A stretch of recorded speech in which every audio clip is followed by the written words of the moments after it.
gudoomiyaha ururka dhalinyarada ee Mental Care Organization oo ah ururka taakulaynta dadka qaba xanuunada dhimirka ayaa si gaar ah ula hadlay telefishinka caalamiga ah ee STN TV isagoona uga warbixiyay ururka Mental Care Organization waqtigii la aasaasay iyo ujeedooyinka loo aasaasay ururkani. gudoomiyaha ururka Mental Care Organization Cabdiraxmaan Yuusuf Faarax waxa kale oo uu sheegay in dhalinyaradani ay yihiin dhalinyaro iskood isku xilqaamay sidii ay wax uga qaban lahaayeen dadka qaba xanuunada dhimirka una taakulayn lahaayeen.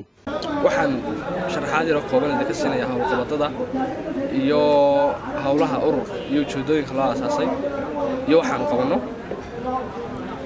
ururka Mental Care Organization waxa la aasaasay 29 bishii 7 2017 sharciga wuxuu ka qaatay wasaaradda qorsheynta qaranka ee Jamhuuriyadda Soomaaliland 19 bishii 10 2017 waxaanu si rasmi ah u shaacinay oo aanu bulshada la wadaagnay warbaahinta ka shaacinay bishu markay ahayd 10 bishii 11 2017 waxaanu ka hirgelinay oo ururka aanu ka shaqeeyaa gobollada kala ah Maroodijeex, Saaxil, Togdheer, Awdal iyo Gabiley.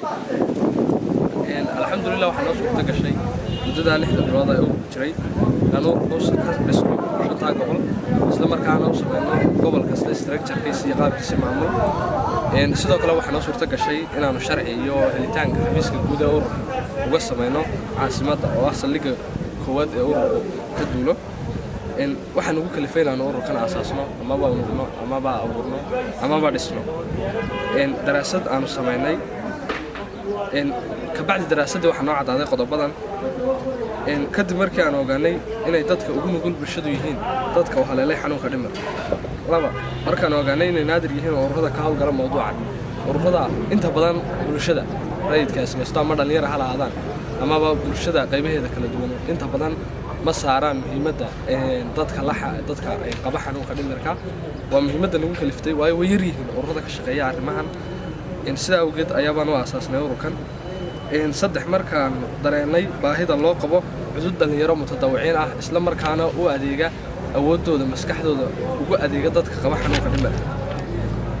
number 4 annaga oo ka duulayna mas'uuliyadda Ilaahayna saaray subxaanahu wa ta'aala oo dadkan Ilaahay xuskoodii ka qaaday naga saaray oo ah mid qof iyo qaranba ina saaran. isla markaana mas'uuliyadda qofeed iyo qaranba ka duulayna waxaan dareenay inay loo baahan yahay in ururkan la aasaasо annagoo dareenka walaaltinimo muslimnimo mutadawacnimo ka duulayna iyo ka muwaadinimoba waxaanu go'aansanay inaanu dhidibada u taagno ururka uguna magac darno ururka daryeelka dadka qaba xanuunka dhimirka. mar kasta waxaan annagu u tafaxaydanaynaa annagoo ah dhalinyar ardaya mutadawiciina jeebkayga iyo nusaacayaga iyo kharashaadkayga ayaabaan wax ugu raadinaynaa daryeel ugu raadinaynaa inaanu dadka la nool xanuunkaas sidii aan wax u gaarsiin lahayn. ugu dambeyntii waxa uu baaq u diray hay'adaha samafalka wasaaradda caafimaadka Soomaaliland iyo wasaaradda shaqada iyo arrimaha bulshada in ay ururkani wax la qabtaan iskarab taagaana. waxaan ugu baaqayaa bulshada Soomaaliland xukuumadda ganacsatada qolqoljoogta inay fiiro gaar ah u yeeshaan wixii caawin awoodeedan ay taageeraan dadka.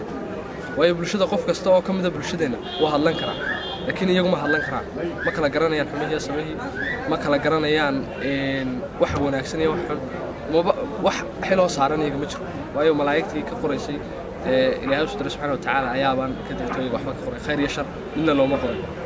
waxaan doonaynaa in dadkaas ka baxaan daryeelida ay ku jiraan maalin kasta shaariiciyada inagoo baabuurteena wadana amaba suuqeena marayna ayaan waxaan ku aragnaa dad xanuunkan waasiibay oo la dhibaataysan oo diihaal iyo diif qaba isla markaana si yar ayaan ku dhaafnay iyagoo wax raadaan ku yeelan qalbigeena. waxaan doonaynaa inaanu u soo jeedino indhaha. waa Mustafa Axmed Samakaab telefishinka caalamiga ah ee STN TV magaalada Hargeysa.